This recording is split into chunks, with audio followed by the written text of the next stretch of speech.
Hi friends, నేను క్రాంతి. ప్రస్తుతం అయితే మనం ఇక్కడ ములకల్పల్లి మండలం, దమ్మపేట మండలానికి మధ్యలో, భద్రాద్రి కొత్తగూడెం జిల్లా మధ్యలో మన ఆదివాసీల ఇండ్ల దగ్గరలో ఉన్నాం.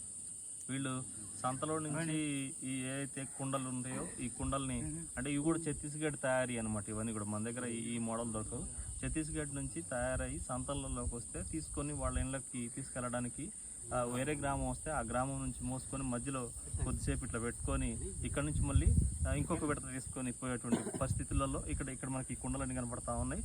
మనం చూడొచ్చు, నాగరికత మొదలైనప్పుడు ఎప్పుడో కుండలలో అన్నాలు వండుకొని మంచినీళ్ళు తాగేటువంటి పద్ధతిని మనం చూసుంటాం. ప్రస్తుతం ఇంకా మన ఆదివాసీలు ఛత్తీస్గఢ్ నుంచి ఇక్కడికి ఈ ప్రాంతానికి వలస వచ్చినటువంటి ఆదివాసీలంతా కూడా ఇక్కడ ఇదే కుండలలో అన్నం వండుకోవడానికి, కూరలు వండుకోవడానికి, నీళ్లు తాగడానికి, ఈ నీళ్ళని నిల్వ చేసుకోవడానికి, ఇంకా కూడా కుండల మీదే ఆధారపడి జీవిస్తున్నటువంటి పరిస్థితిని